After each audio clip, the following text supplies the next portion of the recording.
Precious Lord, lead me home.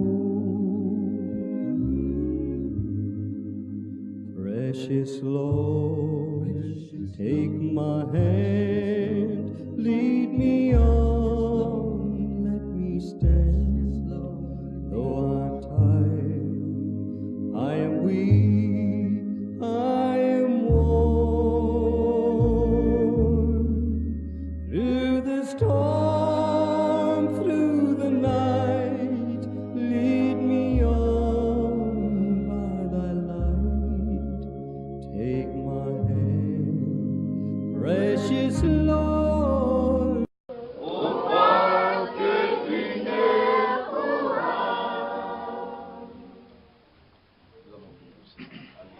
Notre précieux Père Céleste, Dieu Tout-Puissant, ce matin, Seigneur, gloire à Seigneur. Amen. C'est avec reconnaissance que nous avons l'occasion de savoir nous tenir devant ta sainte face. Nous voulons te bénir pour tes faits. Magnifier parce que aucun Dieu n'est semblable. Amen. C'est toi qui nous fais encore la grâce de pouvoir être importé parmi les vivants. Amen. Et c'est pourquoi de tout notre cœur, nous avons loué ton beau nom. Amen. Parce que qui est semblable à l'Éternel? Oh Dieu, sois béni. D'âge en âge, tu as été célébré. Et c'est aujourd'hui notre tour. Nous voulons véritablement, tous les jours de notre vie, habiter ta maison, pour célébrer ton beau nom, pour contempler l'accomplissement de tes promesses, pour voir dans nos vies se dérouler. Oh, ce pourquoi tu es venu mourir à la croix, c'est pour un peuple. Oh, tu as racheté ce jour-là, un peuple de venant de toutes les tribus, de toutes les langues, de toutes les nations, pour que sur cette terre, oh Dieu, il y ait véritablement un troupeau qui manifeste ta gloire. Amen. Nous sommes reconnaissants de ce que nous sommes l'un de ceux-là. Le peuple que ta main est en train de conduire vers notre destinée éternelle. Béni sois-tu, parce que jusqu'à ce jour, oh, tu as toujours secouru tes enfants. Amen. Merci pour ta fidélité. Merci pour ton soutien. Oh Dieu, même par les moments les plus difficiles, tu as été vraiment avec nous. Amen. Que la gloire, l'honneur revienne à toi. Merci pour ta grâce qui se déploie sur notre chemin, sur notre sentier. Ce matin, encore une fois de plus, nous voulons nous remettre en tes mains. Nous voulons être taillés par toi, arracher nos mauvaises voies, être amenés dans le droit chemin. C'est la raison pour laquelle nous sommes à tes pieds. Parle à nos cœurs. Dispose-nous alors que nous avons l'occasion de nous tenir en ta présence. Nous voulons le faire avec un profond esprit. Et que ta grâce se manifeste du haut des cieux pour que le pécheur revienne à la vie. Oh Père, tous ceux qui sont hésitants puissent être affermis dans les voies du Seigneur. Et qu'ensemble, avec nos pieds, nous puissions suivre les voies droites, les voies qui mènent à l'éternité. Accorde-nous cette grâce-là. Bénis ton héritage à toi. Bénis tous tes serviteurs de par le monde. Console les affligés. Guéris les malades parmi nous. Répands ta bénédiction sur ton peuple. Assiste-nous ce matin pour que ton seul nom soit vraiment glorifié. Nous savons compter sur ta grâce. Merci pour tes faits. Au nom de Jésus que nous t'avons prié. Amen. Amen. Nous l'asseoir. Nous sommes une fois de plus reconnaissants notre Dieu pour cette occasion si merveilleuse que nous avons, encore une fois de plus, de savoir nous tenir là, devant sa sainte face. Que Dieu puisse bénir tout et chacun de nous, et qu'il nous accorde sa parfaitement de grâce, qu'il nous soutienne dans notre élan d'aller véritablement, de marcher avec le Seigneur. Voyez, les temps sont assez avancés. Vous voyez, mais nous réalisons la grâce que Dieu manifeste aussi à l'égard de ses enfants que nous sommes, de pouvoir nous accorder cette grâce, d'évoluer véritablement avec sûreté vers la gloire. Parce que sur ce chemin, c'est vrai, nous n'ignorons pas cela, l'ennemi est assez déchaîné, il y a beaucoup de difficultés, beaucoup d'obstacles, mais nous pouvons avoir de sa part cette assurance qu'il ne serait jamais, il ne saurait jamais abandonner qui que ce soit, mais il prend soin. Vous voyez, c'est pourquoi il est écrit dans ce psaume, nous sommes le troupeau de son pâturage. Il est vraiment assez important que nous puissions nous rendre compte en réalité de la grâce que Dieu déploie, vous voyez, sur notre chemin. On peut certainement regarder dans le passé et puis véritablement dire beaucoup de choses, mais le Dieu qui a marché avec nos pères autrefois, il n'a pas changé. Vous voyez, cela dépend des dispositions que vous avez dans votre cœur. C'est pourquoi hier nous étions en train de faire voir les dispositions véritablement de nos cœurs. Il est important que, véritablement, l'âme qui cherche Dieu se dispose véritablement à le trouver, à le chercher. Si vous disposez votre cœur, Dieu se laissera tout. C'est vrai. Mais si vous avez un cœur tortueux, c'est pas dit, mais si vous êtes rebelle, pour que pleinement nous puissions voir, il dit, venez et plaidons. Si nos cœurs, notre état, notre péché est rouge comme le cramoisi, ils deviendront blancs comme la neige. Il n'y a rien que Dieu ne sait arranger véritablement à l'égard de ses enfants. Mais tout dépend. Et quand vous allez encore plus loin, vous voyez qu'il a encore manifesté. Il dit que mais si vous êtes docile et que vous avez la bonne volonté, il faudrait que le cœur se dispose à chercher Dieu. Ici, il ne s'agit pas de venir faire semblant. Vous trompez vous-même. Mais il faudrait qu'avec un cœur sincère, pourquoi? Nous l'avons vu. Vous voyez, il dit, laisse-moi aller enterrer mon père. Il dit, laisse les morts enterrer leurs morts. C'est vrai. Toi, viens et suis. Alléluia. Donc, vu qu'il est vraiment assez important que nous puissions être sincères dans notre engagement, dans notre décision de pouvoir marcher avec le Seigneur. Bientôt, très rapidement, nous confessons que nous voulons marcher avec Dieu. Et rapidement, beaucoup se détournent du droit chemin. Et c'est vraiment regrettable et vraiment malheureux. D'ici, les gens, vous voyez, quand les gens viennent à la foi, mais au fur et à mesure que le temps s'écoule, vous allez vous rendre compte qu'en réalité, beaucoup ne sont plus chrétiens. Beaucoup sont devenus fades. Beaucoup adorent Dieu à leur manière, comme ils l'entendent. C'est vraiment dommage et malheureux. C'est pourquoi l'accomplissement des promesses de Dieu les tarde aussi véritablement, vous voyez, à notre endroit. Sinon Dieu, c'est pas comme il ne peut pas, mais Dieu peut vraiment tout. Et le Seigneur nous soutient et qui nous accorde sa parfaite main de grâce. Ce matin, je compte sur la grâce de Dieu, parler d'un sujet qui est quand même assez important, afin que Dieu nous accorde la grâce pour que nous puissions véritablement saisir ces choses qui sont capitales pour le salut vraiment de nos âmes. Que le Seigneur nous bénisse. S'il y a des personnes qui sont là pour la première fois, elles peuvent se lever pour que nous puissions véritablement le saluer. Oui. Oui, mon précieux Père. Oui, votre nom?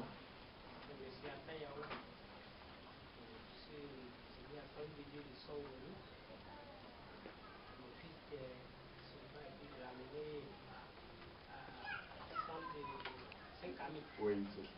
Comme aujourd'hui c'est dimanche, c'est arrivé ici, Dieu te bénisse mon précieux Père. Que le Seigneur te soutienne. Tout à l'heure, nous allons prier aussi pour l'enfant, afin que Dieu accorde la grâce pour qu'il réussisse de retourner à la maison. Amen. Ce n'est pas un endroit où quelqu'un doit pouvoir y rester comme ça. Mais Dieu permettra que véritablement ici, puisse certainement rentrer à la maison. Que le Seigneur te bénisse et te fortifie. Nous allons ensemble nous tenir debout et lire et chercher de cette. On va lire dans 2 Thessaloniciens, 2 Thessaloniciens au chapitre 2. Nous allons lire là, comprendre sur la grâce de notre Seigneur Jésus-Christ. 2 Thessaloniciens, vous connaissez bien les passages, le chapitre 2. Nous allons lire là. Il est écrit à partir du verset 1. Pour ce qui concerne l'avènement de notre Seigneur Jésus-Christ et notre réunion avec lui, nous vous prions, frères, Amen. suivez attentivement, de ne pas vous laisser facilement ébranler dans votre bon sens. Ce matin, nous allons parler du bon sens. Il dit de ne pas vous laisser ébranler facilement dans votre bon sens. De ne pas vous laisser troubler, soit par quelques inspirations. Une inspiration, c'est quelque chose que quelqu'un a. Il dit, moi je crois que c'est comme ça. Quand j'ai lu la Bible, j'ai lu la brochure, je vois que c'est comme ça. C'est ce qu'on appelle une inspiration. Et puis il peut commencer à véritablement répandre cela. Il dit, ne vous laissez pas troubler par quelque inspiration, soit quelques paroles ou quelques lettres qu'on dirait venir de nous, comme si le jour du Seigneur était déjà là. Que personne ne vous séduise d'aucune manière. Car il faut que l'apostasie soit arrivée auparavant et qu'on ait vu apparaître. Donc on a vu paraître l'homme du péché, le fils de la perdition, l'adversaire qui s'élève au-dessus de tout ce qu'on appelle Dieu ou de ce qu'on adore, jusqu'à s'asseoir dans le temple de Dieu, se proclamant lui-même Dieu. Ne vous souvenez pas que je vous disais ces choses lorsque j'étais encore parmi chez vous. Et maintenant, vous savez ce qui le retient, afin qu'il ne paraisse qu'en son temps. Car le mystère de l'iniquité agit déjà. il faut seulement que celui qui le retient ait disparu. Alors paraîtra l'impie. Que le Seigneur Jésus détruira par le souffle de sa bouche et qu'il anéantira par l'éclat de son avènement. L'apparition de cet impie se fera par la puissance de Satan, avec toutes sortes de miracles, de signes et de produits mensongers, avec toutes sortes de séductions de l'iniquité. Pour ceux qui périssent, parce qu'ils n'ont pas reçu l'amour de la vérité pour être sauvés. Oui. Aussi, Dieu leur envoie, suivez bien, la Bible déclare que Dieu leur envoie une puissance d'égarement pour qu'ils croient au mensonge, afin que tous ceux qui n'ont pas cru à la vérité, mais qui ont pris plaisir à l'injustice, soient condamnés. Que Dieu nous aide. Nous allons prier le Seigneur. Éternel notre Dieu, ce matin, nous sommes encore reconnaissants pour ces paroles que tu nous donnes de pouvoir dire. Accorde-nous la grâce d'avoir des dispositions bienveillantes dans nos cœurs et que nous soyons vraiment guidés par toi pour que la gloire, l'honneur revienne à toi. Bénis ces instants, conduis-nous, assiste-nous pleinement au nom de Jésus que nous t'avons prié. Amen. Amen. Nous sommes une fois de plus en réalité reconnaissants à notre Seigneur pour la grâce que nous avons ce matin de pouvoir nous tenir encore véritablement devant sa sainte face, nous accordant cette opportunité de pouvoir considérer sa parole. Amen. Il est vraiment assez important que nous puissions, alors que nous sommes là, ouvrir nos cœurs pour que Dieu puisse pleinement nous instruire dans ses voies. Parce que, véritablement, si tel n'est pas le cas, si l'homme n'a pas eu l'occasion d'être instruit dans les voies du Seigneur, c'est vraiment assez regrettable. Un de ces 4 matins, la chose arrive très rapidement et puis, véritablement, c'est la mort. Que Dieu nous accorde vraiment sa grâce. Je crois que, comme hier nous avons pu vous l'exprimer, il y a beaucoup qui n'étaient pas là. Il y a notre frère, Raji, il peut encore se lever, vous voyez, qui est là au milieu de nous. Que Dieu le bénisse ce soir. Là, il t'assoit, mon petit frère. Il a perdu sa fille dans la nuit, véritablement, du jeudi, véritablement à comment on appelle, à vendredi. Et donc, véritablement, donc on avait pu mettre le corps à la morgue. Le fait que l'enfant est décédé à la maison. Vous connaissez, beaucoup la connaissent. Elle était même le dimanche là, le dimanche passé, ça fait une semaine qu'elle était là, ici. Elle est tombée malade, mais Dieu a voulu simplement qu'elle rentre à la maison, qu'elle nous précède. Donc l'enterrement, on a pu le faire le vendredi, vous voyez, par la grâce du Seigneur. Beaucoup certainement n'ont pas été informés, mais Dieu a permis que les choses se passent vraiment bien. Nous prions pour que Dieu console notre frère. Aussi, comme nous avons l'habitude de le faire, lorsqu'il y a de telles choses qui se passent au milieu de nous, nous mettons quelque chose selon les dispositions voulues, vous voyez, dans notre cœur. Nous le mettons de côté et nous remettons cela à notre frère Franck afin que nous puissions aussi soutenir notre frère, parce que quand de telles choses arrivent, vous savez, c'est l'objet de beaucoup de dépenses, vous voyez. Donc, il est aussi quand même important, bien saillant, de pouvoir aussi agir véritablement pour soutenir effectivement notre frère. Donc, et véritablement, pour ceux que Dieu mettra à cœur de pouvoir véritablement donner quelque chose, je crois que c'est quand même assez utile que chacun puisse vraiment le penser. Si vous avez un cœur droit, je pense que cela ne nécessite pas beaucoup de commentaires. Quand nous arrivons dans nos villages et qu'on a des parents qui sont morts, on ne nous demande pas, nous savons que nous devons pouvoir le faire. Mais la meilleure famille que nous avons, c'est celle que nous avons en Jésus. Il est important que nous puissions comprendre cela. Vous voyez donc, il est important que chacun puisse véritablement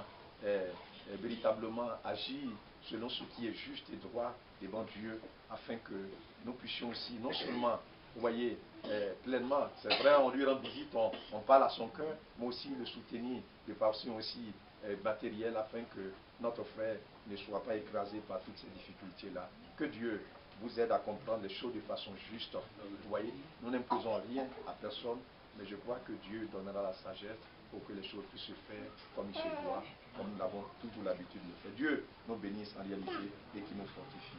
Il est vraiment assez important de pouvoir, bien mes frères, nous rendre compte à l'évidence de ce que notre Dieu est en train de faire, vous voyez, en cet instant de la fin au milieu de nous. Vous voyez, au temps des apôtres, il était important de pouvoir savoir que la grâce avait été donnée à des hommes qui avaient été choisis par Dieu. Suivez bien attentivement. Parce que la parole de Dieu que nous annonçons, c'est pourquoi il dit ceci, quand vous lisez dans cette portion que nous avons lue, il dit, ne vous laissez pas ébranler ou troubler. Vous suivez attentivement par quelques inspirations qu'on dirait venir de nous. Ce nous-là, c'est placé pour qui? Que Dieu nous aide à comprendre. Parce qu'il est important que vous puissiez comprendre. Il dit là, oui, que par quelques lettres qu'on dirait venir de nous. Est-ce que vous suivez attentivement? Regardez attentivement. Quand vous lisez par exemple dans 2 Corinthiens, je vais vous faire voir ce dont cet homme est en train de parler.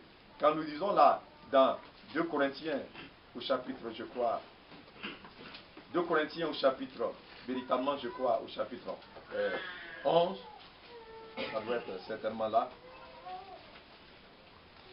2 Corinthiens chapitre 1, regardez ce qui est écrit là. C'est chapitre 1, excusez-moi. 2 Corinthiens au chapitre 1. Il dit, verset 19. Car le Fils de Dieu, Jésus-Christ, qui a été prêché par nous, vous suivez le nous là, non? Qui a été prêché par nous. Vous allez voir, le nous là, dont il parle depuis longtemps là, il s'agit de qui? Donc quand il dit par quelques inspirations qu'on dirait venir de nous, il parle des gens qui ont été mandatés par Dieu à prêcher l'évangile. Est-ce que vous suivez bien? Au milieu de vous, par moi, maintenant il va spécifier. Le nous là, il y a lui Paul qui est dedans. Par Sylvain et par Timothée. Oui. Donc il y avait lui, il y avait Sylvain, il y avait Timothée. N'a pas été oui et non. Mais c'est lui qui a été en lui. Amen. Est-ce que vous suivez attentivement? Amen. Donc ces hommes-là, en allant dans les champs de mission, parce qu'il s'agit d'aller travailler dans le champ de Dieu, en allant travailler dans les champs de mission, ils étaient certains que Dieu les avait mandatés pour faire ce travail. Si vous n'avez pas reçu un mandat de la part de Dieu, comme aujourd'hui on le voit un peu partout, vous allez partir. Mais c'est le chaos qui va s'en suivre. C'est la vérité. C'est la confusion. Regardez bien. 1 Corinthiens. Suivez bien attentivement. Je crois que ça doit être au chapitre. 1 Corinthiens au chapitre, combien là? La conférence de Jérusalem, c'est au chapitre 15, je crois que ça doit être là. Pardon, acte au chapitre 15. Excusez-moi mes frères. Acte au chapitre 15, oui, c'est là, acte chapitre 15. Suivez là, attention.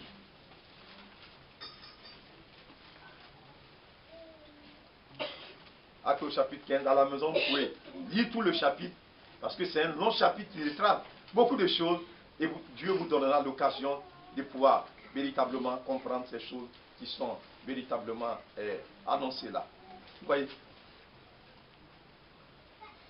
Voilà ce qui est dit véritablement.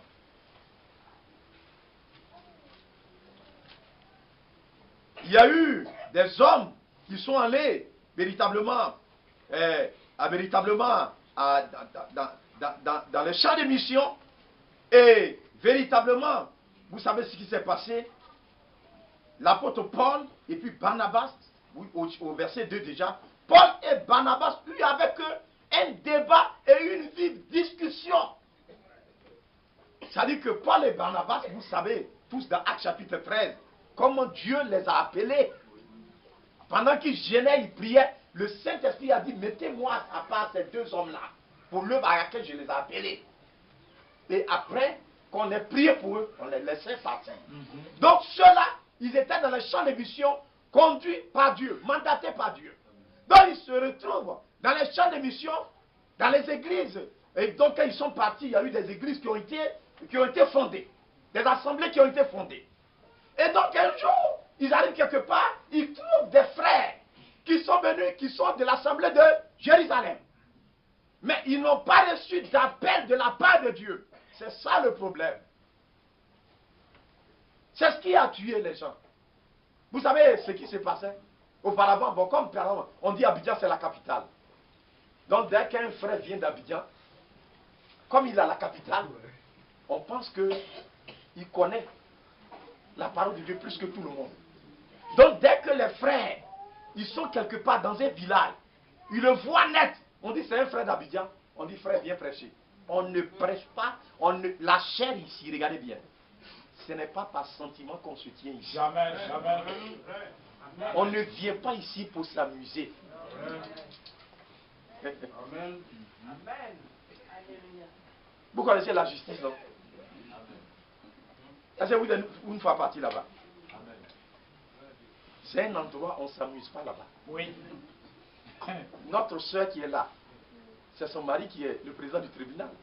Mais si un jour elle a une affaire en justice, elle ne va pas aller et puis elle met ses mains comme ça dans ses paumes. C'est-à-dire quand on appelle par exemple, c'est son mari qui est là, en train de présider. Il va dire, bon, Madame Oulaï, à la barre. Et puis elle dit, bon, comme c'est mon mari, et puis elle fait comme ça. Et, frère, vous allez entendre dans la salle. Oui. On va dire, madame, tenez-vous correctement. Parce que vous venez, il y a un endroit comme ça, il y a une barre comme ça qui est là. Et vous vous tenez là, quel que soit ce que vous êtes. Oui. Même si vous êtes président de la République, vous êtes obligé de vous mettre en règle. Amen. C'est vrai. Ce n'est pas un endroit d'amusement.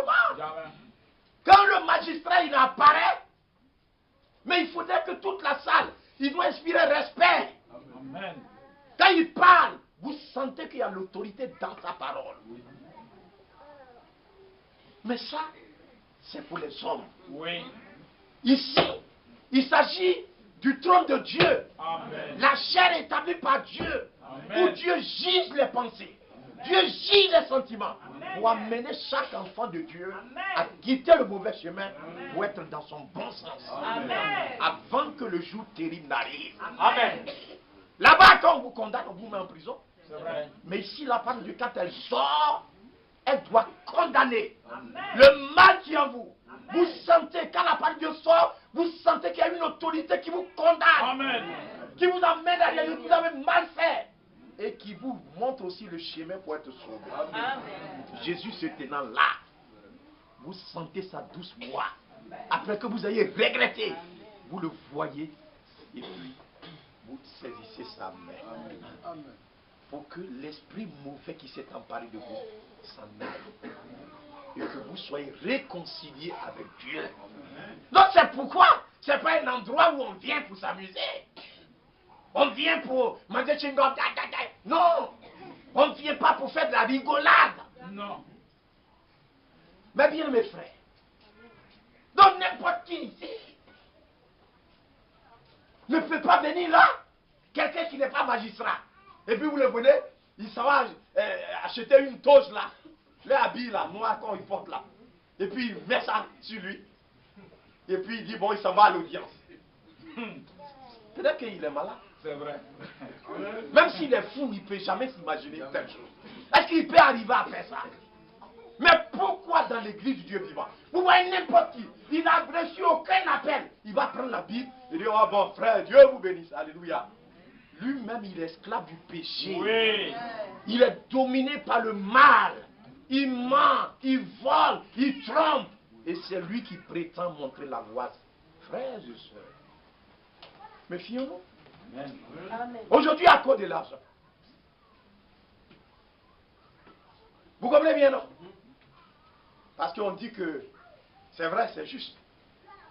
Dans la Bible, il y avait une tribu qui ne travaillait pas en Israël, c'était les Lévites. Oui. Et à cause d'eux, Dieu a donné des instructions. C'est-à-dire la dîme devait être prélevée dans toutes les 12 tribus pour permettre à leurs frères de pouvoir vivre. Et à cause de ça, aujourd'hui, tout le monde veut être pasteur. Mais si Dieu vous a pas appelé pour être un pasteur, vous prenez la dîme, vous bouffez, vous allez payer. C'est vrai.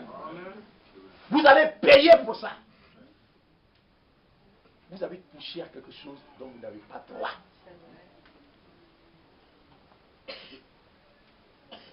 Est-ce que vous écoutez bien?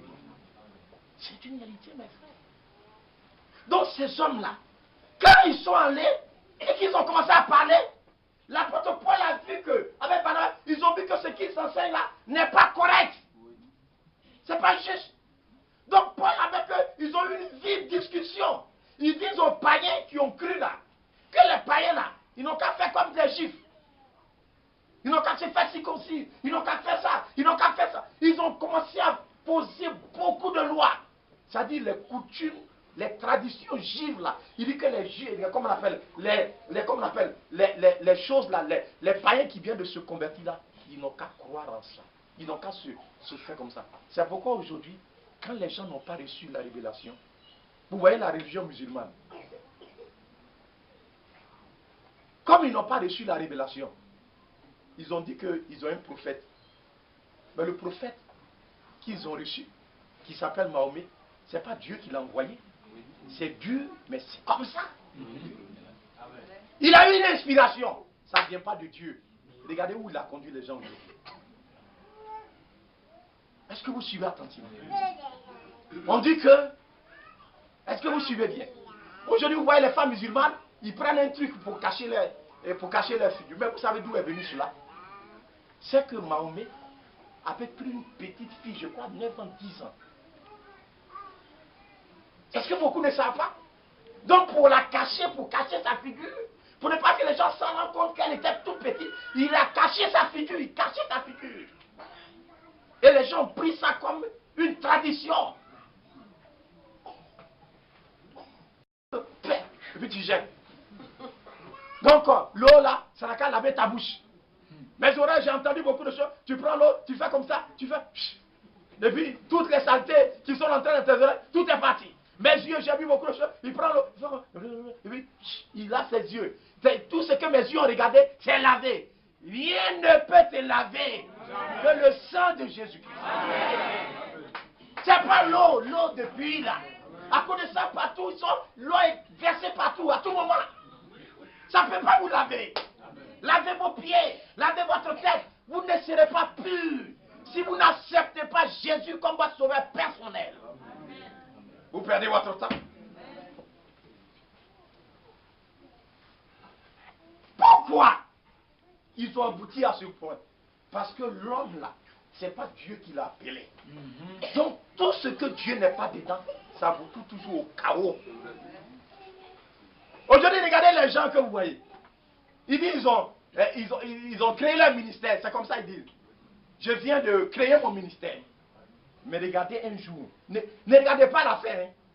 Au début, il peut aller chercher un fétiche, ça mal. On dit un prophète ici, allez-y. Mais après, dans 10 ans, regardez la fin. La fin de ce qu'il fait là. Il y avait un monsieur chez nous. On l'appelle Sofou Siedou. Sans il était fou avant, c'était un musulman. Il était fou et il est parti quelque part et puis il a été guéri. Il est venu maintenant, il dit il est devenu pasteur. Sofou s'est dit pasteur. Donc il est venu chez nous au village. Frère! Mais il faisait les miracles. On dit, quand tu vois, il était puissant, on dit il est puissant. Il faisait beaucoup de choses. Souvent, quand il est en train de faire comme ça, il a comme on appelle un habit comme ça, une robe blanche. Et puis il est dedans. Il allume je sais pas comment on appelle ça, de ces trucs-là, que souvent les musulmans, ils ont ça, l'encens ou bien quoi là. Et puis, il met dans ses cheveux ici. Ses cheveux ont poussé, il met ici. Et puis, ça fait la fumée comme ça. Vous savez pourquoi? Parce qu'en fait, pour certaines personnes qui ont des difficultés de respiration, quand cette odeur-là passe sur vous, vous tombez. C'est vrai. Oui. Beaucoup ne savent pas. Donc on dit, oh, il est puissant. Mais en fait, c'est le truc là qui coupe votre respiration. Et puis, comme les gens aiment tomber, et puis vous voyez les gens, quand souvent ils sont là, ils font ça avec quoi? Tout le monde à terre. On dit, mais la puissance de Dieu est là. Quelle puissance de Dieu? Parce que quand Dieu est là, les gens tombent à terre. Quand le Saint-Esprit est descendu à la Pentecôte, qui vous avait mis à terre? Non, frère. Amen. Un jour, j'ai parlé avec un monsieur, il dit, mais un jour j'étais là, et puis j'étais à vélo, je partais, et puis le Saint-Esprit descend sur moi, je suis tombé du vélo. Oh, à terre, j'ai dit, mais Dieu va te tuer alors. Parce que moi tu es tombé, il y avait un caillou qui était là, ton front cognait contre le caillou, mais tu es mort. Donc c'est le Saint-Esprit qui t'a tué, c'est pas le Saint-Esprit. Amen. Vous suivez attentivement. Amen. Et les gens sont là dans les églises, ils sont bizarres, ils sont façon, et puis ils appellent ça Dieu, la foi, le christianisme. Ce n'est pas vrai. Amen. Parce qu'il s'est trouvé dans le champ de Dieu des gens qui n'ont pas été appelés par Dieu. Oui, qu'est-ce qu'ils vont faire? Le désordre, le chaos, la confusion. C'est pourquoi Paul dit, je vous exhorte à être dans votre bon sens. Amen. À ne pas vous laisser troubler. Ici, là. Même si un jour je ne suis pas là, quelqu'un vient, il dit lui vient d'Abidjan, il a doctorat, il n'a qu'à poser là-bas. Poser là-bas. Oui. S'il ne dit pas, il n'a qu'à partir. Amen. Amen. Abidjan n'est pas la capitale de la foi. Amen. Notre capitale se trouve là-haut. Amen. La nouvelle Jérusalem. C'est là-bas que nous aspirons à aller. Amen. C'est ni à Bruxelles, ni à Krefeld, ni à Jeffersonville, ni à Lausanne. Non, mais là-haut. Amen. Alléluia. Est-ce que vous écoutez bien? Amen. Donc quand nous sommes rassemblés, nous voulons que le ciel nous parle. Amen. Amen. Le Dieu vivant se révèle à nos cœurs. Et qu'en partant d'ici, j'ai l'occasion d'être prêt pour rencontrer mon Dieu. Amen. Parce que je le sais jusqu'à quand. Est-ce que vous suivez? Donc, ils ont eu une vive discussion. Amen. Amen. Donc, quand ils sont venus à Jérusalem pour rencontrer les apôtres qui étaient à Jérusalem, vous allez voir ce qui va s'en sortir. Voilà ce qui est dit. Verset 24. Acte chapitre 15, verset 24.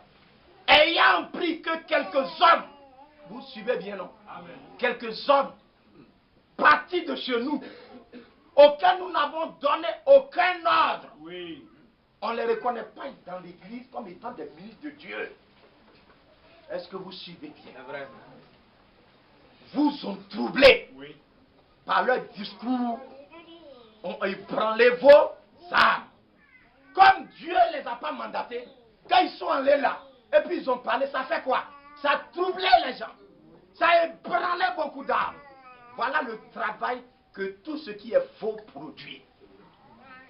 Ça trouble les gens. Pourquoi, vous savez? Parce que frère Branham, William Branham, c'était un prophète de Dieu. Il a dit une chose. Il dit, derrière tout ce qui est faux, se tient des démons. Oui. Amen. Ça dit, si quelqu'un est là, et puis il a une inspiration, il y a des démons qui sont derrière. Un jour, la folie sera manifeste. Parce que quand vous lisez dans Matthieu, je ne sais pas si vous avez une fois lu ce passage-là, mais je crois que c'est dans Matthieu au chapitre combien là. Il dit, toute plante, Matthieu chapitre 15, verset 13, regardez.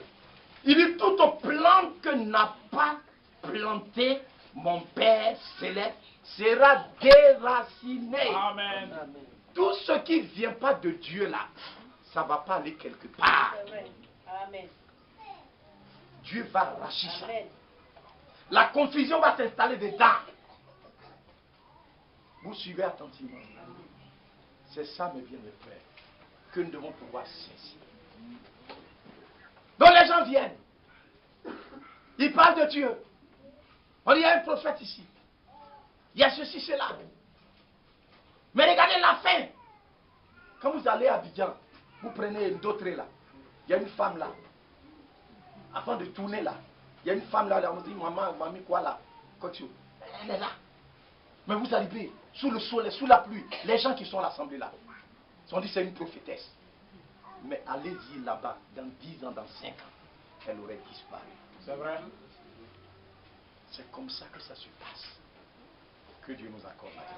Mais ce qui vient de Dieu, au fur et à mesure que vous avancez, la chose devient plus claire. Amen. Le chemin devient plus rayonnant. Amen. vous devenez heureux de pouvoir marcher avec le Seigneur. Vous expérimentez ce Dieu vivant. C'est assez important que nous puissions saisir ces choses-là. Nous puissions comprendre ces choses-là. Quand quelque chose vient de Dieu, ça ira de clarté en clarté. Vous ne voyez pas le petit maïs que l'on sème, lorsque ça commence à grandir, au départ on ne voit rien apparaître. Mais au fur et à mesure que ça grandit, regardez, ça commence à grossir. Ça commence à... Et la nature véritable se manifeste. Quand le paysan arrive dans le champ, il voit les épis qui sont formés comme ça et il est content. C'est pas vrai? Parce que c'est comme ça. C'est naturel. La sémence, c'est Dieu qui l'a donné. Ça vient de Dieu. L'igname, c'est la même chose. Au fur et à mesure que ça va, c'est là que la gloire apparaît. Amen. Ça commence. Regardez le lit, comment croise le lit des champs. Il commence dans la boue. Vous connaissez cette fleur-là? C'est dans la boue que ça sort, plein de saleté. Mais quand ça s'élève et que la fleur apparaît, le Seigneur a dit, même Salomon dans toute sa gloire n'a jamais été bercé comme le lit de la vallée. Alléluia. Amen. Donc, il est important que nous puissions comprendre que, alors que nous sommes en train de marcher, ce n'est pas tout qui est de Dieu. Il y a des choses qui sont de Dieu, il y a des choses qui ne viennent pas de Dieu. Il est important que nous puissions avoir les yeux ouverts. Amen. Et que dans cette marche que nous effectuons, nous ne puissions pas nous laisser ébranler. C'est ça. Il dit, ne vous laissez pas ébranler. Au temps de Paul, il y avait des gens qui ont commencé à dire. Ils passaient et puis ils écrivaient. Ils disent, oh, Jésus va venir dans 3 semaines. Est-ce que vous écoutez bien? Dans 3 semaines, Jésus va venir. Frère, ils ont ébranlé beaucoup de gens. C'est au sujet de ça que l'apôtre Paul est en train de parler. Donc, alors que nous avons reçu cette parole, nous devons être vigilants. Amen. Nous devons faire attention. Je voulais parler de quoi ce matin? La dernière fois, je crois que il y a notre frère, il n'est pas venu ce matin, c'est notre frère Abalé. Il m'a posé une question lorsque nous sommes sortis là, au dehors. La question qu'il m'a posée, c'était de savoir si un pasteur peut prendre 2 femmes. Et puis quand on en parlait, il y a notre frère aussi qui est venu. Et puis il était vraiment intéressé. Donc j'ai trouvé bon et utile de débattre cela devant tout le monde. Amen. Afin que les choses soient claires. Amen. Amen. Amen. Est-ce que vous comprenez bien? Je ne suis pas en train de chercher à condamner qui que ce soit. Chacun a sa raison d'exister. Amen. C'est pourquoi les moustiques existent. Amen. Le moustique fait son travail. Amen. Vous allez tout faire, vous ne pouvez pas les éliminer. Jamais, jamais. Ils doivent exister. Et quand vous allez voir passer quelque part, les scientifiques vont démontrer qu'ils sont utiles. Amen. Les mouches. Vous ne pouvez pas dire aujourd'hui, mouche là, ça doit disparaître du dictionnaire. Parce qu'il n'y a plus de mouches sur la terre. Même allez-y chez les blancs, il y a mouche là-bas. C'est vrai. Même c'est propre, comment? Il y a mouche qui vient là-bas. Donc chacun a sa raison d'exister. Je ne dis pas quelqu'un d'en prendre. Donc ce frère, ce bien-aimé frère, notre frère Balé, il est venu d'Abidjan. Là-bas, il a son pasteur. Son pasteur, je lui ai posé la question, puisque je sais, il a 2 femmes. Il est libre. Lui, en tant que pasteur, il a pris 2 femmes. Un jour, ils ont entendu une prédication, et après la prédication, sa femme dit qu'elle est telle. Il avait une femme. Sa femme dit qu'elle est tellement convaincue, elle allait chercher une 2e femme pour venir lui donner.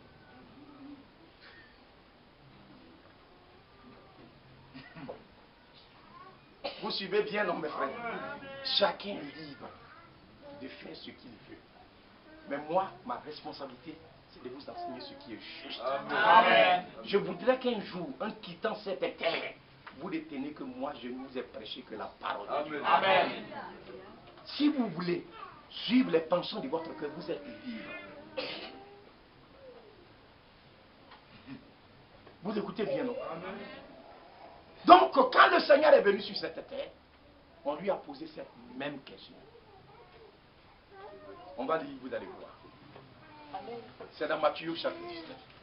La dernière fois, nous l'avons lu lors du mariage de notre frère. Peut-être que vous n'avez pas beaucoup prêté attention. Verset 1. Lorsque Jésus eut achevé ses discours, il quitta la Galilée et alla dans le territoire de la Judée, au-delà du Jourdain. Une grande foule le suivit. Et là, il guérit les malades. Suivez bien. Plusieurs, les pharisiens l'abordèrent et dirent, pour le prouver, est-il permis à un homme de répudier sa femme pour un motif quelconque? Suivez bien attentivement ce matin. Voilà la question qu'ils sont allés poser au Seigneur. Est-ce qu'il est permis à un homme de répudier, de chasser sa femme pour un motif quelconque? Il répondit, suivez bien. N'avez-vous pas lu que le Créateur, parce que pour connaître ce qui est vrai, il faut voir ce que le Créateur a fait. Amen. Le Créateur, c'est qui? C'est Dieu. La femme là, on ne trouve pas ça au marché. Vous n'allez pas trouver ça au champ. C'est Dieu qui a fait la femme. Donc, quand il lui faisait là, il avait sa pensée de la femme. Est-ce que vous suivez attentivement? Il avait le but qu'il voulait atteindre. Mais en dehors de ça, il y a quelqu'un qui n'a rien fait. Il ne peut pas te donner la vie. C'est le diable. Lui, ce qu'il peut faire, ce que Dieu a créé là, il pervertit ça.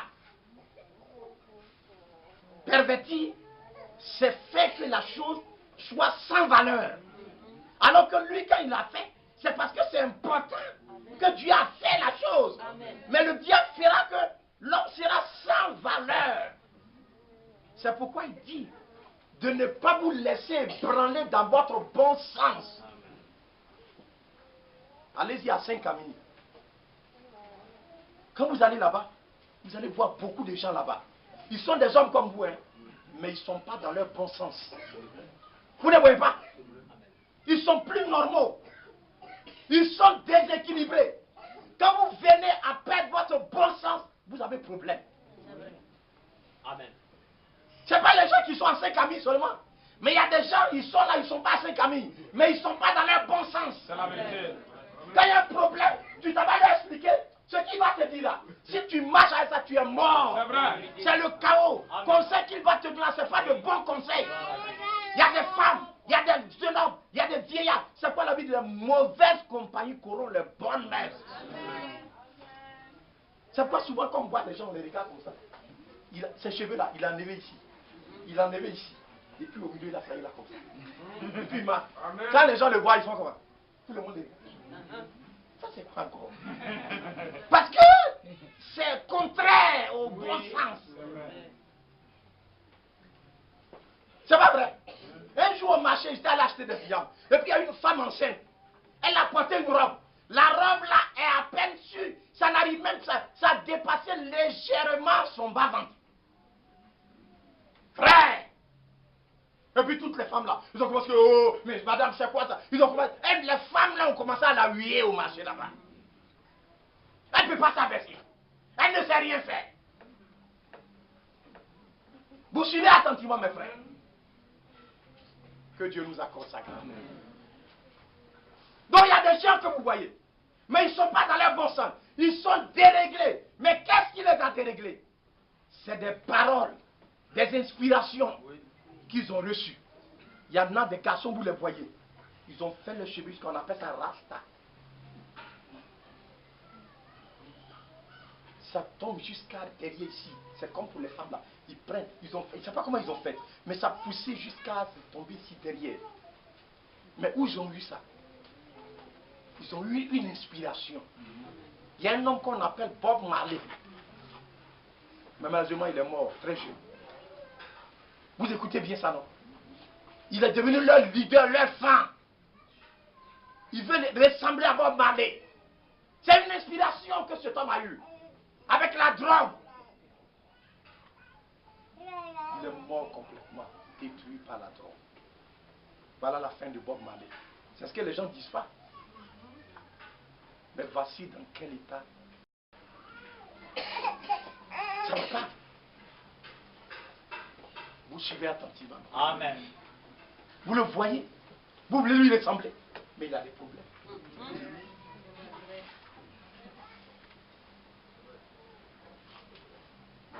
Michael Jackson, quand on bouge à son col, il était pourri. Moi, je connais un ami qui allait jusqu'à chez lui. Même il est venu jusqu'à cet ami-là. Il est noir, hein. Il a enlevé toute sa peau. Donc, même quand il est là comme ça, il ne peut pas se laver avec l'eau. C'est parfum il prend pour se laver. Quand il n'a pas mis parfum, là, il sent comme poisson pourri. Son nez, il est là comme ça et puis ça tombe. Mes frères, c'est cet homme-là que les jeunes lui ressemblent. Mais les gens ne vous disent pas ce qu'il est en réalité. Il est obligé de porter des gants pour pouvoir serrer la main. Il ne salue pas même pour qui. Parce qu'il est très fragile.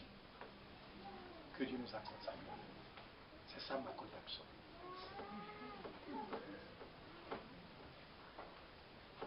Que le Seigneur nous accorde ça.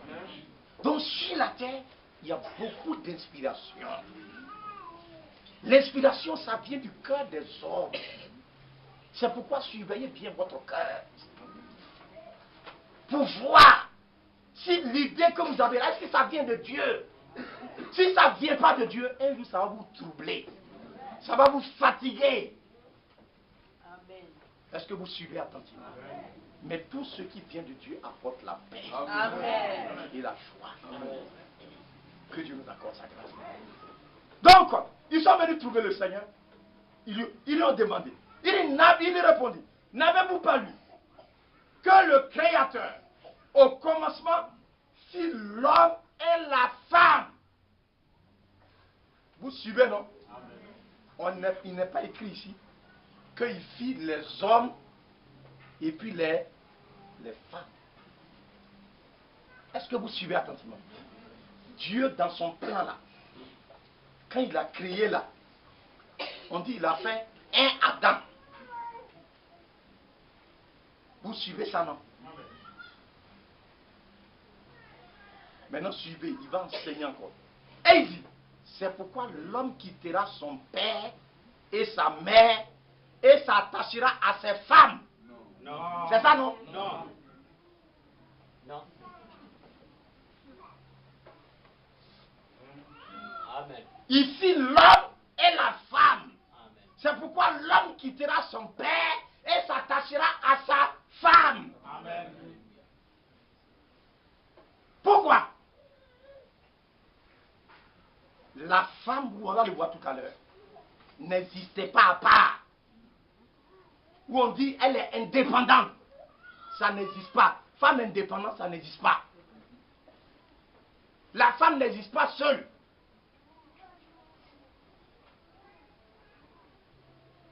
Est-ce que vous comprenez bien? La femme n'existait pas seule. Donc la femme ne peut pas être indépendante. Le jour où la femme prend son indépendance, elle est morte. C'est la vérité. C'est vrai. Elle est morte. Quand les femmes, elles sont chaudes, elles disent qu'elles veulent leur liberté. Mais c'est la mort. C'est les pantalons qu'elles portent maintenant.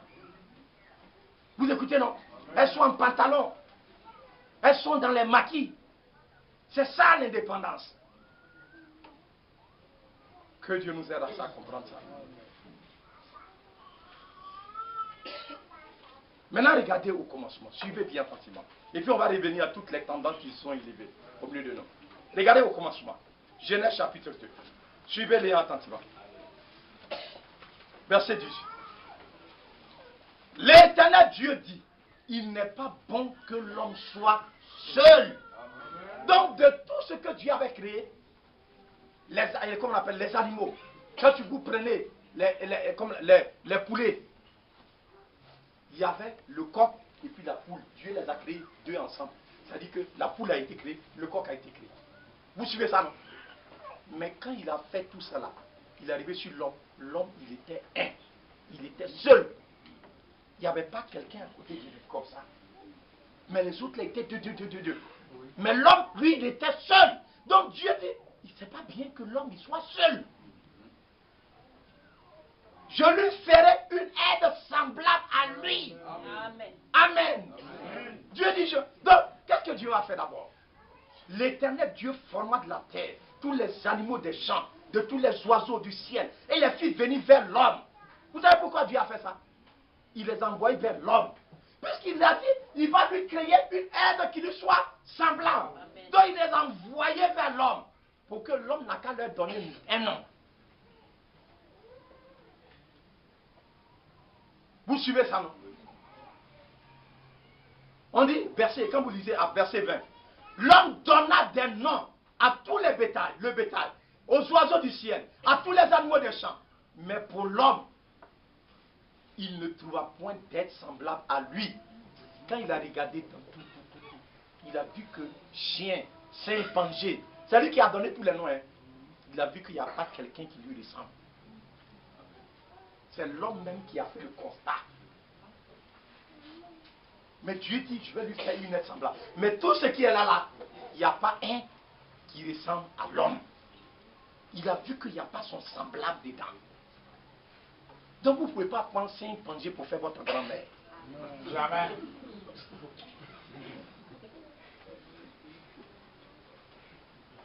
Même s'il marche comme l'homme, il ne peut pas être notre grand-père. Jamais. Il ne vous ressemble pas. Non, non. Ou bien c'est pas vrai. Mais les gens disent que c'est les hommes, les singes qui sont en secours là, c'est les hommes qui sont devenus singes. Est-ce que ça c'est vrai? C'est faux. Mais pourquoi les gens de secours là, ils ne continuent pas de devenir singes?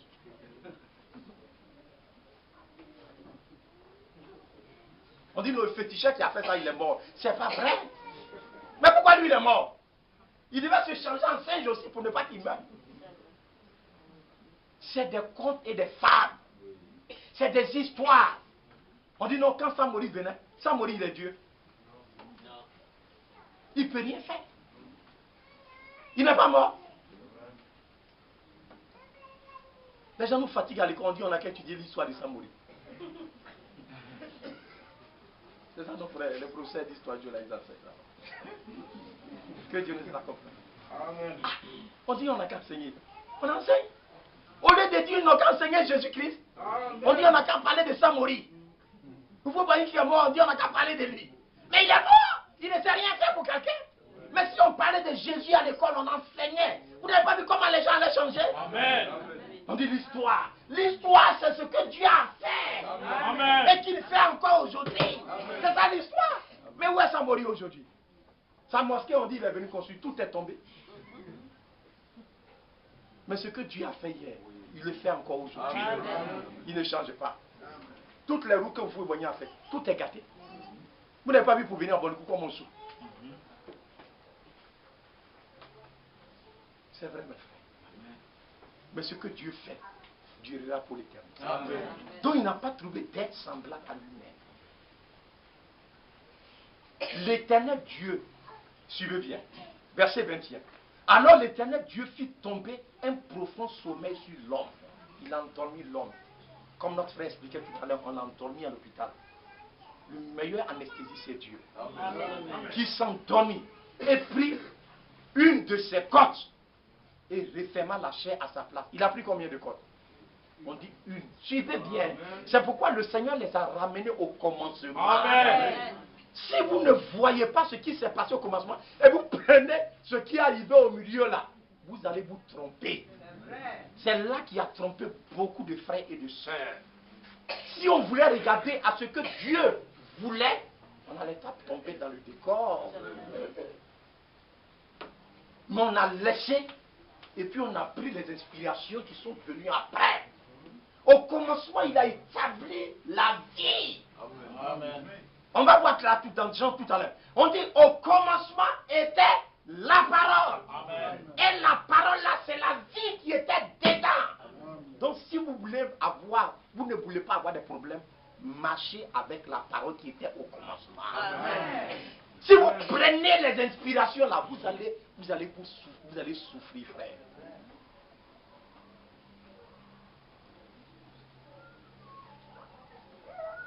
Est-ce que vous m'écoutez attentivement?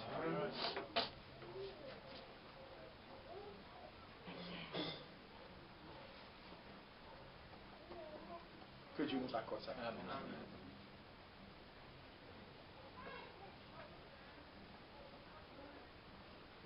Un jour, j'ai rencontré un pasteur.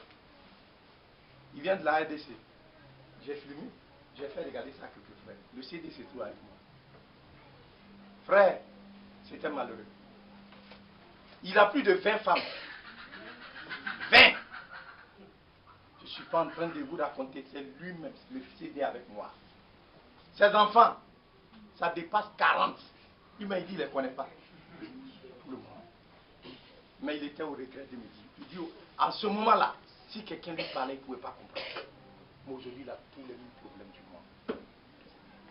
Parce que c'est maintenant qu'il comprend que la voie qu'il a empruntée, c'est la mauvaise voie.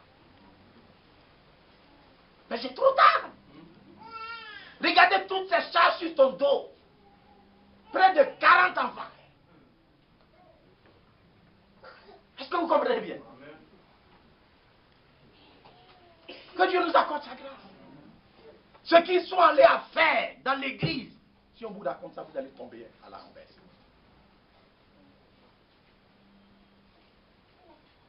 Détruire les enfants des gens, ça a été leur travail. Des jeunes filles vierges, ils les ont tous détruits dans l'église.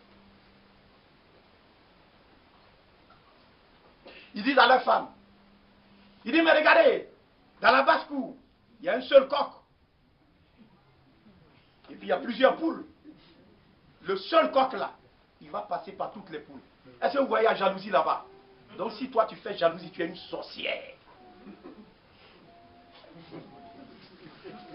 Vous écoutez ça? Il dit pourquoi les poules là ne font pas jalousie entre elles? Et puis toi, ton mari il a beaucoup de femmes, et puis toi tu fais jalousie. C'est la sorcellerie qui est en toi. Tu es possédé des démons. Donc ils arrivent à endoctriner leurs femmes. Je vous ai dit qu'il y a une femme qui allait chercher, c'est pas femme, hein, elle a cherché copine pour son mari, qui est pasteur. Quand le monsieur a fini de prêcher dans l'assemblée, il dit, hé mon mari, j'étais trop fatigué. Yako. Le soir, il allait chercher copine. Il dit, viens, tu seras ma coépouse. Le monsieur a 2 femmes aujourd'hui. Et puis c'est même pas femme, parce qu'il n'a pas doté. Il n'a rien fait. Il a pris comme ça. C'est comme ça qu'il détruit la vie des jeunes filles. Mais d'abord, ils vont vous endoctriner. Ils vont vous emmener à croire des choses. On dirait que c'est comme mathématiques. Il dit, mais ouais, quand il prend l'exemple comme ça, ça semble être bien. Mais il y a un esprit faux qui est dedans. Dès que vous acceptez ça, vous avalez la pilule, vous êtes mort. Ils vous ont détruit complètement. Que Dieu nous accorde ça. C'est comme ça que les discours fins s'établissent. Tout ce que les politiciens font, est-ce que vous croyez que c'est vrai? Mais avant qu'on ne vote, 2015 va arriver. Les gens vont venir. Ils vont faire écran géant. Ils vont faire des posters. Quand ils parlent, les gens disent, oh, c'est lui. On n'a qu'à voter pour lui. Il ne va rien faire. Ou bien c'est pas vrai? C'est ça les discours vains. Rien ne va se passer. C'est Dieu seul qui va avoir pitié de nous. Amen. Sinon aucun homme ne pourra rien faire de rien à son frère. On est en 2000 combien? C'est pas 2014 qui est arrivé. C'est pas 2015 qui va arriver. Rien ne va arriver. Amen. Les gens vont voter encore. On va aller jusqu'à 2020 si le Seigneur nous accorde la grâce. Rien ne va changer.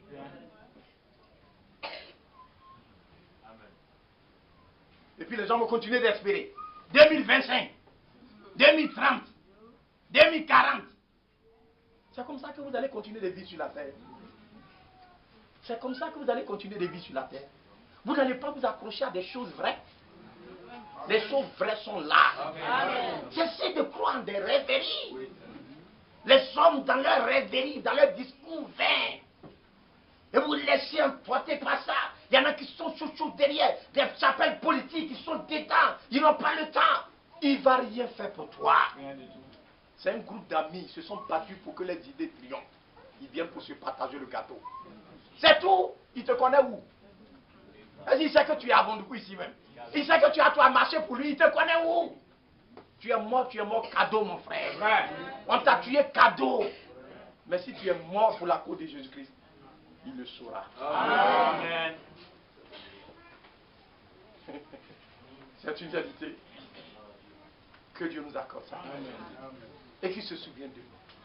Pour que nous puissions avoir la grâce de comprendre les choses qui sont justes pour le salut de nos âmes. Il est vraiment important, mes amis frères. Donc, regardez très bien. Vous suivez attentivement. L'Éternel Dieu forma une femme de la côte qu'il avait prise de l'homme. Et l'amena vers l'homme. Et l'homme dit, voici cette fois, celle qui est hors de mes os, chair de ma chair. On l'appellera femme.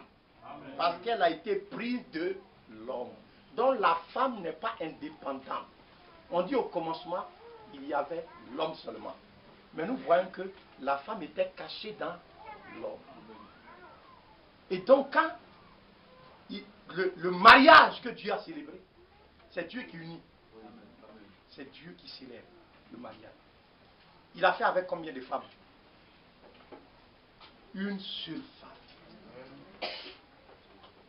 Il faut aller au commencement. Il y a une seule femme. Il n'y avait pas deux. C'est ça qui est la vérité. Amen. Tout ce qui vient après là, ce n'est pas vrai. Amen. Maintenant, il y a des questions. On va tenter de répondre à ces questions-là. Parce que quand vous regardez dans 1 Timothée, chapitre 3, c'est là, mon frère m'a posé la question. Je vais répondre à sa question ce matin devant vous. 1 Timothée, chapitre 3. Suivez bien attentivement. Il a dit là, donc nous voyons que ce que Dieu a fait, il y avait un homme, et puis de l'homme qui existait, il a fait sortir une femme, et puis il les a joints. C'est ce qui est normal, puisque la femme ne peut pas vivre sans l'homme. C'est une partie, elle est une partie de l'homme. Donc il faudrait qu'autant que Dieu les unisse. De ça on appelle le mariage. Mais ce n'est pas pour que Dieu prenne 3 femmes pour te donner. Ce n'est pas Dieu qui donne. C'est toi-même qui allais chercher. Il ne faut pas mentir sur Dieu. Voilà ce que Dieu lui a fait. C'est clair.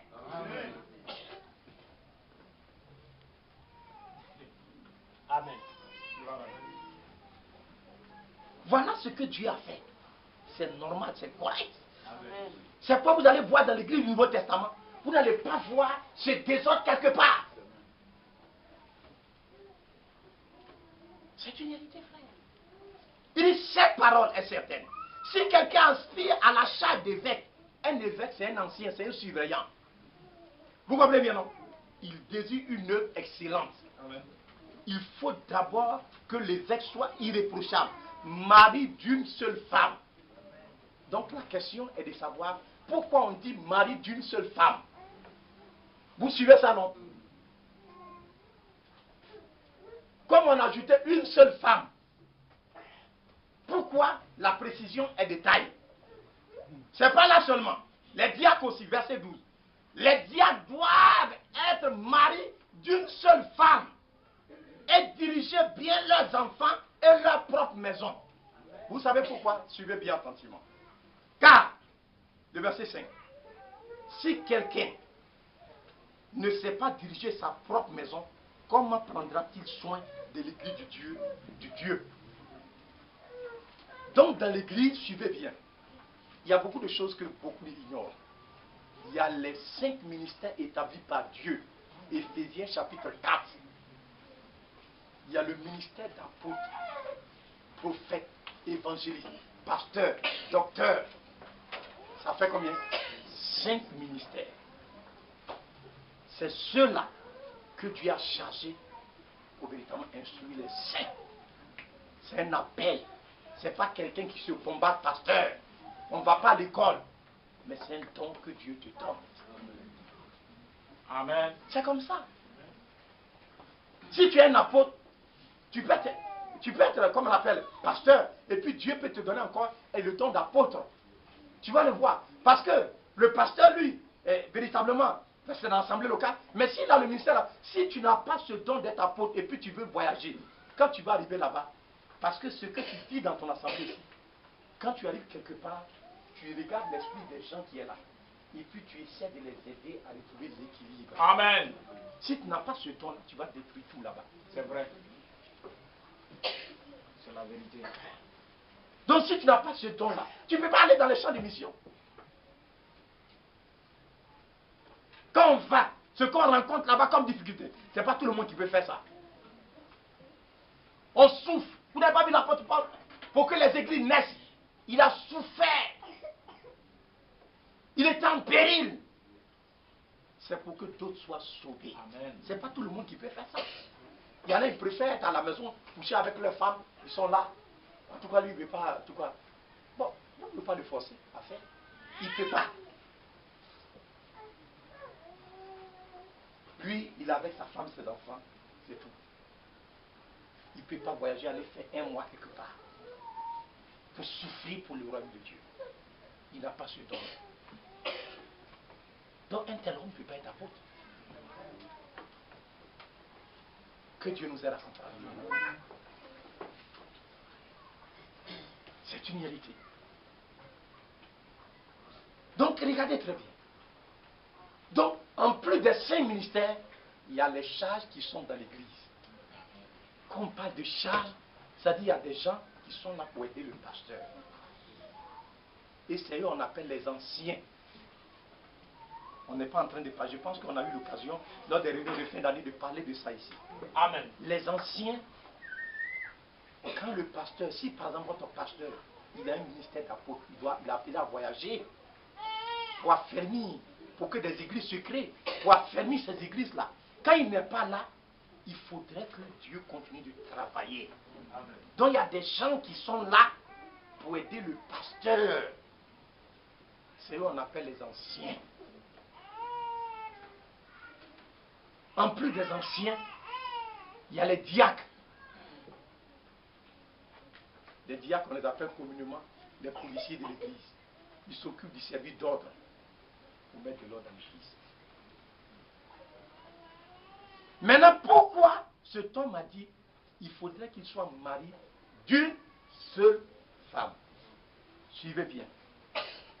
C'est que ces hommes-là, pour pouvoir faire le travail dans l'église-là, ils doivent être mariés. Alors qu'un ministre, ce n'est pas le cas.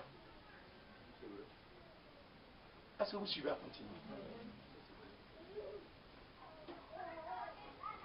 Un ministre, il n'est pas obligé d'être marié. Je vais vous le dire, regardez bien. Suivez là. Il peut se marier, comme il peut ne pas se marier. Regardez dans 1 Corinthiens chapitre 7, suivez attentivement. Vous allez comprendre ce dont il est question.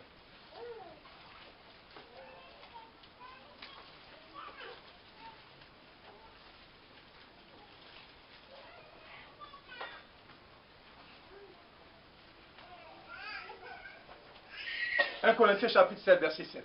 Voilà ce qui est écrit. Je voudrais que tous les hommes fussent comme moi. Mais chacun tient de Dieu un don particulier. Amen. L'un d'une manière, l'autre d'une autre. À ceux qui sont mariés aux vœux, je dis qu'il est bon de rester. À ceux qui ne sont pas mariés. Vous voyez ça, non? Et aux vœux, je dis qu'il est bon de rester comme moi. Donc vous voyez, l'apôtre Paul, il n'était pas marié. Vous voyez la différence maintenant, non? Alors que l'apôtre Paul était un ministre de l'évangile. Donc celui qui exerce le ministère n'est pas obligé de se marier. Tite, Timothée, c'était des ministres de l'évangile. Ils n'étaient pas mariés. un ancien, pour qu'il soit établi ancien, il faudrait qu'il d'abord il soit marié. S'il n'est pas marié, il ne peut pas être ancien. Et pourquoi il ajoute d'une seule femme? Ça dit qu'avant qu'on ne connaisse le Seigneur, comme je le dis par les interprétations, par les coutumes, il y a des gens qui ont 2, 3 femmes avant de devenir chrétiens. Est-ce que vous suivez un peu attentivement? Parce que c'est dans les nations païennes que ces choses-là se sont passées. Ce dont on est en train de parler là, c'est au niveau des nations qui sont venues à la foi que l'apôtre Paul est en train de mettre de l'ordre. Parce qu'ils sont venus avec des coutumes, les traditions, et sont en train de créer des désordres. Donc chaque fois, l'apôtre Paul écrit pour les exhorter à garder l'équilibre. Donc il y a des frères, ils sont venus déjà à la foi, ils ont 2, 3 femmes. Quand un tel homme a 2, 3 femmes, il ne peut pas être un modèle dans l'église. Il ne peut pas être par conséquent ancien. Est-ce que vous suivez bien? Parce qu'il a 2, 3 femmes, on ne peut pas le nommer ancien dans l'église. Même s'il est bien, mais il ne peut pas être ancien. Il est disqualifié. Pour être ancien dans l'église, il faut être mari d'une seule femme. Amen. Voilà pourquoi l'apôtre a parlé ainsi. Ce n'est pas pour dire que si tu n'es pas, comme on appelle, ancien, et que tu es ministre, tu peux avoir 3 femmes. Ce n'est pas ce qu'il voulait dire. Il faudrait que nous soyons purs d'esprit pour comprendre tout ce que de façon pure, comme le Saint-Esprit veut nous faire croire. Amen. Je ne sais pas si vous comprenez la nuance. Mari d'une seule femme. Il y avait des gens, des frères qui étaient là. Les gens voulaient les nommer anciens. Est-ce que vous comprenez bien? C'est là qu'il a écrit. Il a dit à Timothée, voilà les conditions à remplir pour être un ancien. Ceux qui ont 2 femmes là, ils ne peuvent pas être anciens dans l'église. Ceux qui ont 2 femmes, ils ne peuvent pas être comme un diacre dans l'église. Parce qu'ils doivent être des modèles. Amen. Les 2 femmes qu'ils ont là, ces problèmes ils ont eu comme ça. C'est la vérité. Tout le temps. Parce qu'il faut chercher à satisfaire les 2. Mais comment un seul cœur peut satisfaire? Il y a une que tu vas aimer par rapport à l'autre, bien. C'est vrai. Ou mais c'est pas vrai? C'est la vérité. Tu as 3 femmes. Il y a une que tu vas aimer dedans. C'est la vérité. Nos parents me mobilisent, ils savent ça. On dit ça là, c'est sa femme préférée.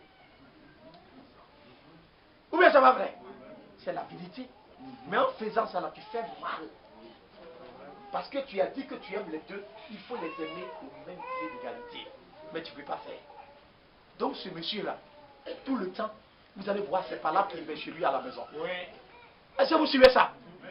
C'est palabres qui est debout dans sa maison. Alors que les anciens, vous savez leur rôle, c'est d'aller de maison en maison. S'il y a des problèmes, c'est les anciens qu'on appelle. Il dit, si quelqu'un est malade, qu'il appelle les anciens de l'église. Vous suivez? On dit qu'ils doivent bien diriger leur propre maison. Tenir leurs enfants dans une parfaite honnêteté. Un ancien, c'est ça. Si quelqu'un, même ici, il a une seule femme, et que ses enfants vivent dans la débauche, on ne peut pas le nommer ancien. Il n'est pas un modèle. Vrai. Parce que l'ancien, les gens doivent regarder ses enfants. Ils doivent être des modèles. Quand tu t'en vas, tu dis, hey, tiens, regarde tes enfants là, comment tu comprends. Quand tu as fini par dire, mes frères, comment tu parles là, et tes filles là, tu ne les vois pas. Est-ce qu'il peut parler encore? La meilleure prédication, c'est ta vie que tu mènes. Amen. Avant d'aller dire Amen. chez les autres là. Mais il faudrait que toi, tu donnes l'exemple. Si tu mets de l'ordre dans ta propre maison, tu n'as pas besoin de parler beaucoup. Quand toi-même tu arrives là, et puis quand tu arrives, et il voit chez toi à la maison là-bas, il dit, ah, lui là, il peut parler correct. C'est pas ça. Mais toi-même chez toi, c'est nyami. Et puis tu viens te dire, la Bible dit, et la Bible dit, et chez toi aussi, la Bible ne dit pas aussi. Chez toi à la maison, la Bible ne parle pas aussi là-bas. Que Dieu nous accorde ça. Amen. Est-ce que vous comprenez bien? Amen. Et c'est le désordre qui a été instauré dans l'église. Donc l'apôtre Paul voulait mettre l'ordre. il n'a pas dit à un ministre d'aller prendre 2 femmes. Jamais, jamais. L'apôtre Pierre, il était ministre, mais il était marié. Le Seigneur allait chez la belle-mère, chez lui à la maison, sa belle-mère était malade. On dit, lui a imposé les mains, il a guéri la femme et elle s'est levée pour les servir. Il avait combien de femmes? Une seule femme. On n'a pas dit l'une de ses belles-sœurs. Vous suivez attentivement. C'est la vérité, mes frères. Donc, il n'y a aucun passage dans les Écritures qui donne droit à quelqu'un d'aller prendre plusieurs femmes. C'est votre... Vous savez pourquoi vous le faites? Quand quelqu'un a une femme, lisez dans la Bible. Vous n'avez pas lu? Amen. Éphésiens chapitre 5. Peut-être que vous ne faites pas attention à ça. Mais quand vous lisez, c'est tellement clair. Éphésiens chapitre 5.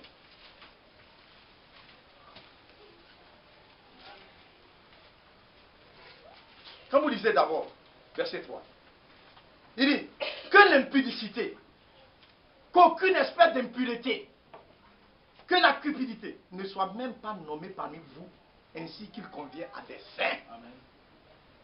L'impudicité, l'impureté, ça ne doit pas être nommé parmi les saints.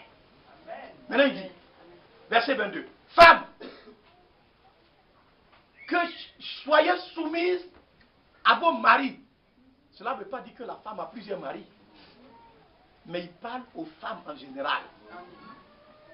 Est-ce que vous suivez bien, non? Si vous voulez mourir là, vous allez interpréter. Hein?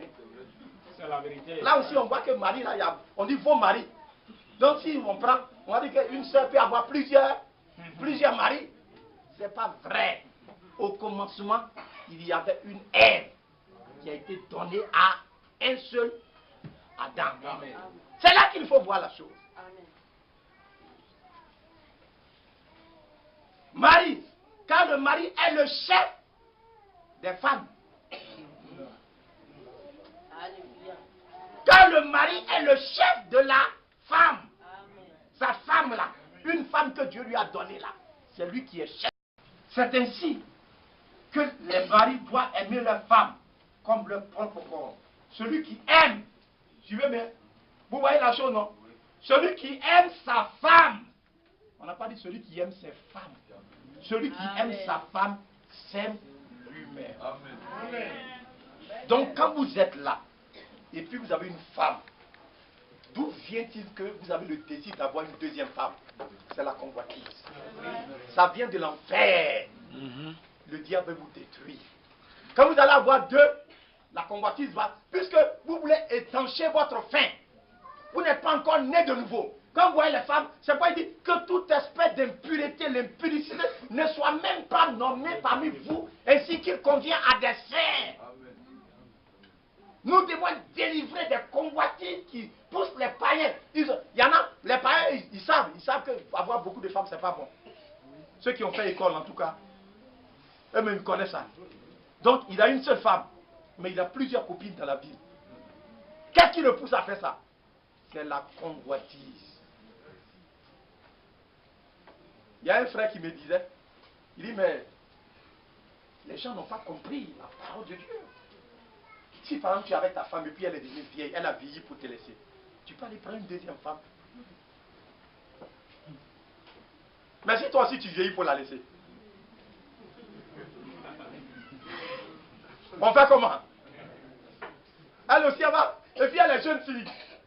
Elle aussi elle va prendre un deuxième garçon. C'est pas ça? Que Dieu nous accorde. Amen. C'est des bêtises. Et ça, c'est un prédicateur qui me disait ça. Vous comprenez bien, non? Et ça, il enseigne ça aux gens. Frère, femme, c'est pas manger. Est-ce que femme, c'est manger?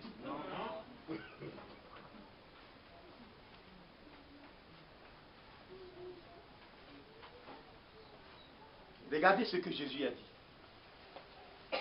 Suivez attentivement. Jésus a dit, Ici. Suivez bien. Il dit, Matthieu chapitre 19 qu'on lisait là. On n'a pas lu tout pour arriver là. Il dit, Matthieu chapitre 19 là. Regardez à la fin. Vers la fin là-bas.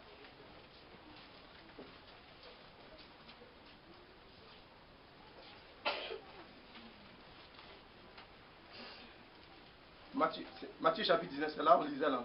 Oui. À partir du verset 11. Regardez là. Il leur a répondu. Tous ne comprennent pas ces paroles, mais seulement ceux à qui cela est donné. Quand Dieu parle, ce n'est pas tout le monde qui peut comprendre. Il y a des gens que Dieu a appelés pour leur parler. C'est celui qui peut comprendre. Les autres vont comprendre ça de travers. Car il y a des eunuques qui le sont dès le ventre de leur mère. Il y a des gens, quand ils naissent là, ils ne peuvent pas marier femme. C'est Dieu qui a fait ça comme ça. Ils sont eunuques. Les eunuques, c'est ça des gens qu'on castrait avant pour s'occuper des femmes des rois. Il y a des gens, quand ils naissent, ils ne peuvent pas être fonctionnels. Ce sont des eunuques. C'est la nature qui a fait ça comme ça. Il y en a qui sont devenus par les hommes, que les hommes ont fait des eunuques. Il y en a qui se sont rendus tels eux-mêmes. Par eux-mêmes. Il dit, moi je ne vais pas me marier. Tel que l'apôtre Paul. C'est comme un eunuque. Il ne s'est pas marié. Il ne combat pas les femmes. Il ne cherche pas les femmes. Il sait vraiment, il a reçu un don. Il voudrait être libre pour s'occuper des choses du Seigneur. Est-ce que vous suivez bien? À cause du royaume des cieux, que celui qui peut comprendre, comprenne. Amen. Amen. Donc, femme là, c'est pas manger. Amen. Amen. C'est clair, non? Amen. Vous allez les aligner jusqu'à ce préfet. Une arène des femmes. Vous allez faire quoi avec ça? Vous plantez cacao? Même si vous plantez cacao, c'est une raison. Il faut aller chercher des manœuvres. Ah, ces femmes, c'est manœuvres. Que Dieu nous accorde ça. Mais c'est à cause de vos passions, vos mauvais désirs. Mais regardez, tous ceux qui vont emprunter ce chemin, la fin, ça sera la ruine et la destruction. C'est une réalité, mes frères. Donc, frère Abraham, parlant de cela, j'en reviens. Il a dit, regardez, il y a un David avec plusieurs femmes. David avait plusieurs femmes. Salomon avait plusieurs femmes. Il dit, c'est Dieu qui a permis ça. Vous savez, pour deux raisons. La première raison, suivez bien attentivement, c'est que c'est la femme qui a fait que le péché est rentré sur la terre. Donc, quand ça s'est passé comme ça, elle a perdu toute confiance devant Dieu. C'est comme vous n'allez jamais voir une femme prêcher l'évangile. Dieu a dégommé la femme. Elle ne peut plus prendre la parole de Dieu pour enseigner. Elle a essayé d'enseigner. Regardez le chaos qui s'ensuit. Elle n'était pas habilitée. Elle voulait parler avec Satan. Mais elle ne connaissait pas les Écritures. Donc la femme ne peut pas enseigner. Amen. Quand vous lisez, il dit tous les désirs de la femme, il dit tous tes désirs se porteront vers ton mari. Amen. Mais il va dominer sur toi. C'est pourquoi si femme même, elle travaille comme quoi, elle est ministre même, et que son mari c'est un cuisinier, il faudrait que le mari, il se lève matin, son salaire de cuisinier est peut-être 30 000, il gagne là. Il faudrait qu'il se lève le matin. Et puis c'est comme ça, hein. Si tu ne fais pas ça, ta femme ne sera pas contente. Même si elle a l'argent, il faudrait que chaque matin tu lui donnes l'argent. Ma pommade est finie. Hein. Quand tu lui donnes là, c'est ça qui, c'est la loi de Dieu. Amen. Tous les désirs de la femme doivent se porter sur son mari. Mais si tu connais un papier que ton mari. Moi, ma femme, elle connaît papier que moi. Elle est ingénieure en électricité. Mais là, je dis, c'est pas fait d'ingénieur ici. Hein. C'est moi, je suis patron. C'est comme ça. Vous comprenez bien ça, non? Parce que la femme, tous ses désirs doivent se porter sur son mari. Si une femme, tes désirs ne se portent pas sur ton mari, là, c'est qu'il y a quelque chose qui ne va pas bien en toi. Tu te crois suffisant. Tu fais les choses, tu ne fais pas. C'est pas bon. Même si tu as ton argent, ton mari, tu dois l'informer. C'est la loi de Dieu. C'est comme ça Dieu établi. La femme n'est pas créée pour être indépendante. Bon, j'ai fait ça, hein. Chérie, j'ai acheté une maison ici, et j'ai acheté... Quoi ça? Tu as acheté quoi? Si tu fais ça là, tu vas mourir vite. C'est vrai. Parce que tu veux que ton mari n'a qu'à mourir. C'est toi qui vas mourir. C'est vrai. Que Dieu nous accorde.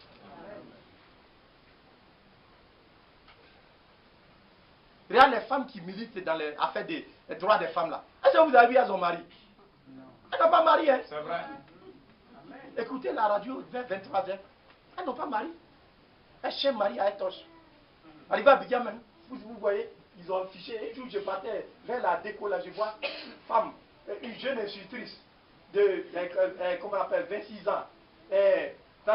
Cherche mari. Ils ont collé là. Et puis ils ont mis ses contacts. C'est malheureux. D'ailleurs, tu appelles à la radio, quand Barthélemy Tinabo était là. Oui. J'appelle à la radio, tu la vois, elle est docteur, elle est ceci, elle cherche mari. C'est ça. Une femme, tu dois respecter ton mari.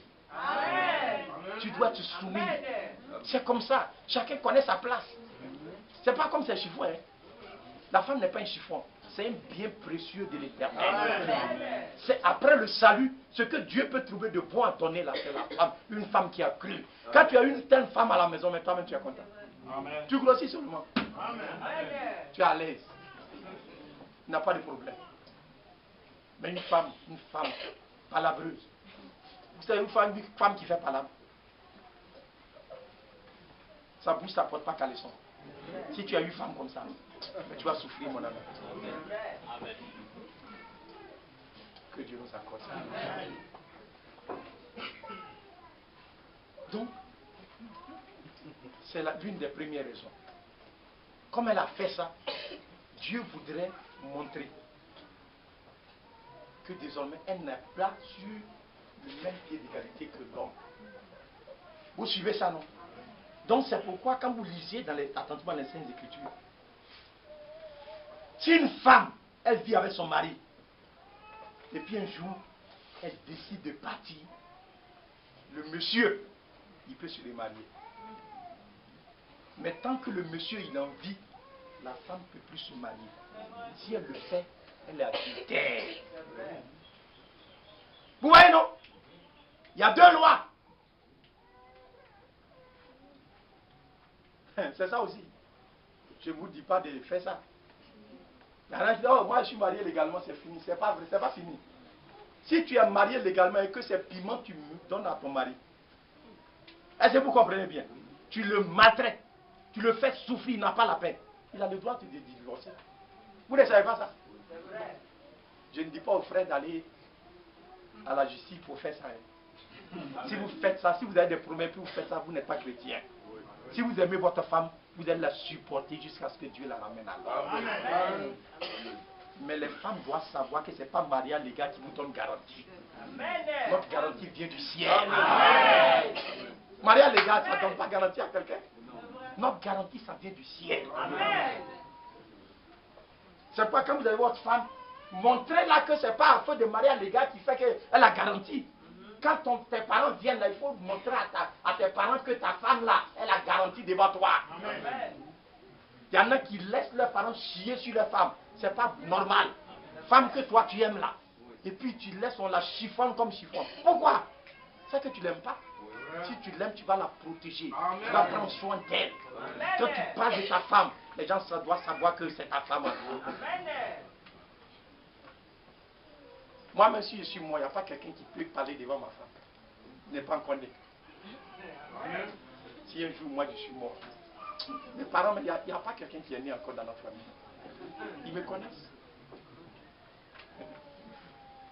Il va quitter vous. C'est vous qui donnez l'occasion à vos parents de maltraiter vos femmes. C'est vrai.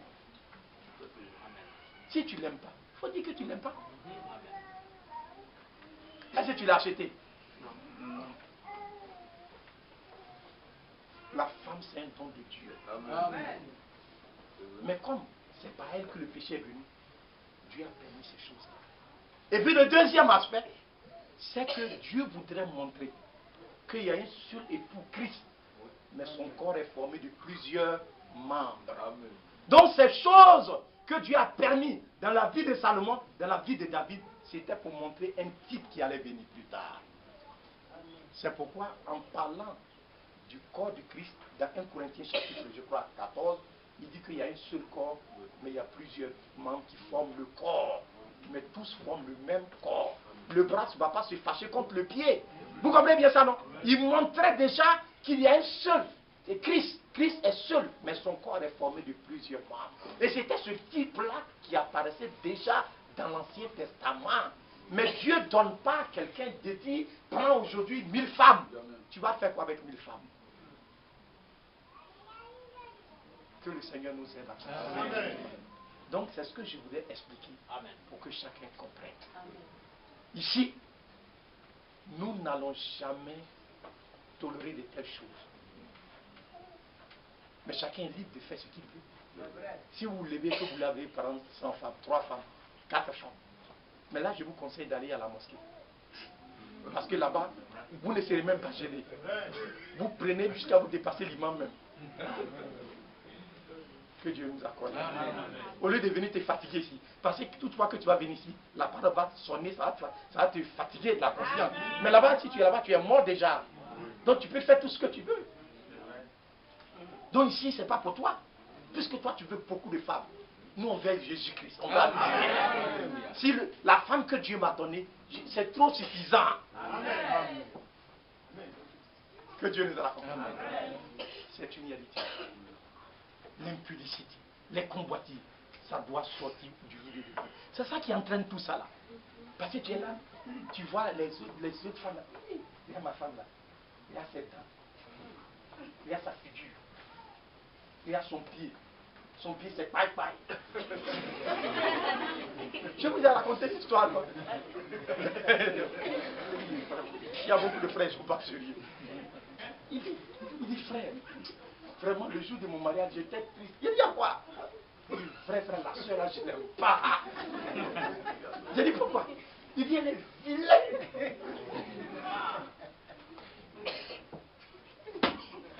Frère, c'est un chrétien. Est-ce qu'il est normal ce monsieur-là? Vous trouvez qu'il est normal? Je vous ai dit ce qui est au dehors là, c'est ce qu'on appelle test. Parce qu'il a vu le mollet d'une soeur. C'est quoi les soeurs? Cachez vos mollets aussi. Hein? Il a vu le mollet d'une soeur. Quand il a vu, il dit, il y a pour ma femme là. Regarde comment c'est fait. Mais mon frère, tu vas faire quoi avec tout ça? Hein? Mollet là, tu vas faire quoi avec ça? Tu vas faire vite avec ça? Non, quand un homme est charnel, c'est malheureux.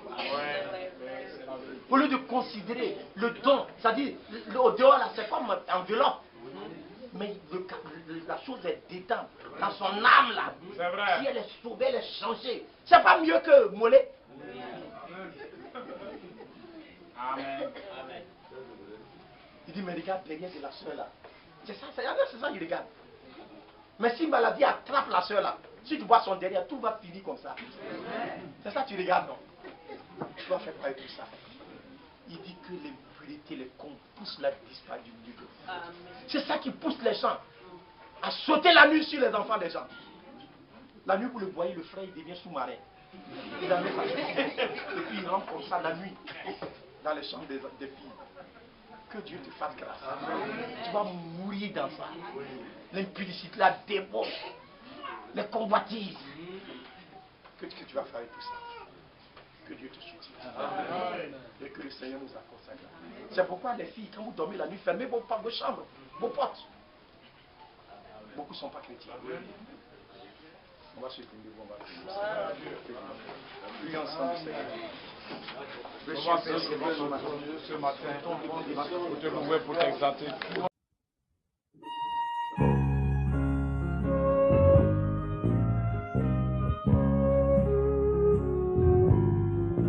God's children